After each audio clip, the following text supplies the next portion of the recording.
Welcome to This Explainer. Today, we're diving into something massive. I'm talking about an epical shift, not a trendy gadget, not a software update, but a civilization-altering biological transition. We're hurtling toward the age of perfect AI, and humanity is standing at an absolute crossroads. Are we heading toward a frictionless utopia, or are we in for a painful rebirth? Let's unpack this fascinating theoretical framework known as the fourth human transition. To really wrap our heads around the sheer scale of this, we've got to zoom way out into deep time. Think about it. Around 400,000 BCE, we mastered fire, which literally rewired our biology. Then, around 50,000 BCE, language hit the scene, completely transforming how we collaborate. Fast forward to 1648, and we solidified the concept of nations. And now, 2026 and beyond, we hit the age of algorithms. We've gone from mastering physical elements to mastering the very fabric of intelligence itself. Guys, this isn't just the next step, it's an entirely new paradigm. Okay, let's really dive into this. Further innovation and improvement keeps happening and accelerating. The shift is too big and we are not ready. That quote hits the nail on the head, right? It perfectly captures this technological tsunami we're facing. The pace is literally unprecedented. We're dealing with God-level power here. Yet we're kind of acting like kids playing with a toy that's going to completely upend humanity. We're moving so fast, we aren't even stopping to look at the fallout.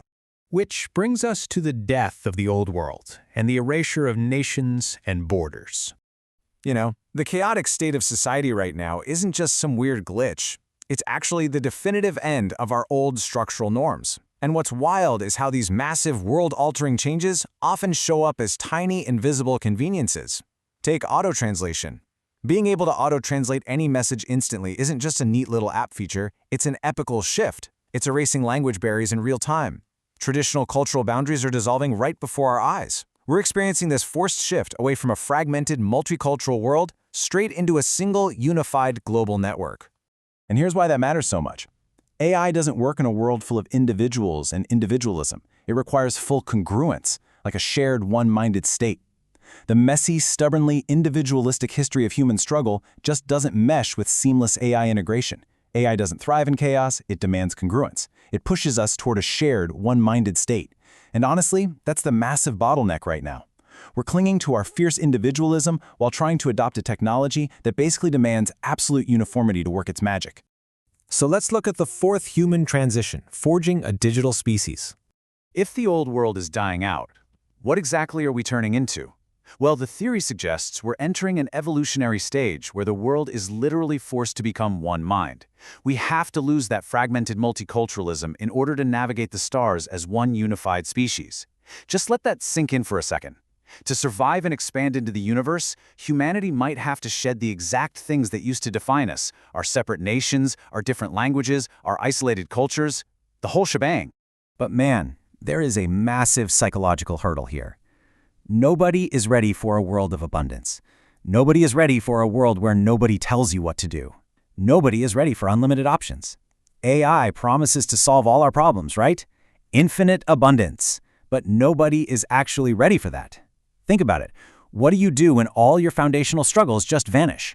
When no one tells you what to do and your options are literally unlimited? That kind of absolute freedom is terrifying for the human psyche, and it forces us right up to a fork in the road. Let's explore the first path, Elysium, sterile perfection, and the trap of absolute abundance. This fork gives us two wildly different futures. First up is Elysium. On the surface, it sounds amazing. A utopia where AI satisfies every single foundational human need. No more struggling for resources. But the danger here is incredibly real. It leads straight to rejecting reality for virtual science fiction. People end up essentially self-pleasuring their minds with artificial praise and endless comfort. Sure, it's a frictionless, pain-free existence, but the hidden cost? You subconsciously surrender your individual agency. Because in a world where you never have to try, the human drive just dies. So the crucial point is this. Nature adds hardships and pain points in the development process of every being for a reason. Yet you are still looking for a painless shortcut. Turtles hatch in the sand and have to fight their way to the ocean. Little birds are pushed out of the nest into free fall. Nature intentionally bakes hardships into our biology and psychology. Why? Because without friction, there is no growth. Elysium completely strips away the very pain that makes us capable, resilient, and, well, human. Which leads us to the alternative, exile, the painful rebirth, and choosing the path of friction. If Elysium is the trap of ultimate comfort, exile is the deliberate rejection of it. Choosing this path is an unmeasurable sacrifice. It literally means burning your old identity to the ground so you can rebirth a new one, capable of building relentlessly on your own terms. It means walking away from those automated conveniences everyone else is happily surrendering to. It's about accepting danger, risk, and, yeah, profound loneliness, just to ensure that you are the one steering the ship of your life, not some algorithm. I've tasted glory multiple times. The flavor always had war in it.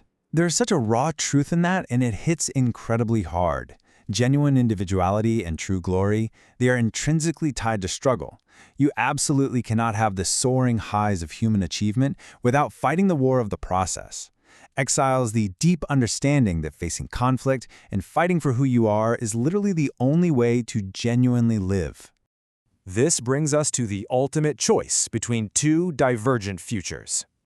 So here we are, standing squarely at this evolutionary crossroads, and the gap between these two realities is getting wider every single day. On one side, you have Elysium. You get infinite abundance, sure, but you exist passively. You lose your true agency in a sterile, perfectly curated bubble. On the other side, exile. It demands a painful rebirth and constant struggle, but you keep your true individuality. You get to be an active creator. It's the ultimate philosophical dichotomy. Do you want to be a comfortable pet to superior technology, or do you want to be a scarred but completely free human being? I want you to really ask yourself this right now. If you had an illness and doctors gave you a date of death, would you stay still and let time pass, or would you begin to truly live life to the fullest? If you knew the old world was definitely ending, would you just sit there and let the algorithmic tide wash over you? Or would you use that immense pressure as fuel to exploit the present and live life to the absolute fullest?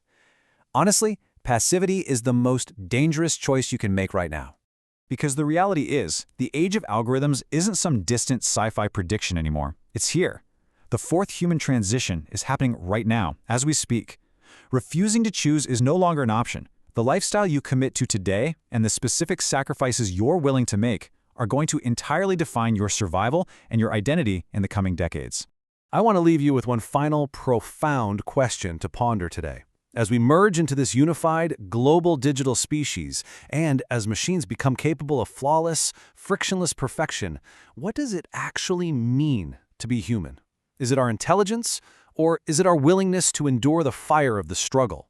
The choice between Elysium and exile is yours. Thanks for joining me on this explainer, and I highly encourage you to keep questioning the path ahead.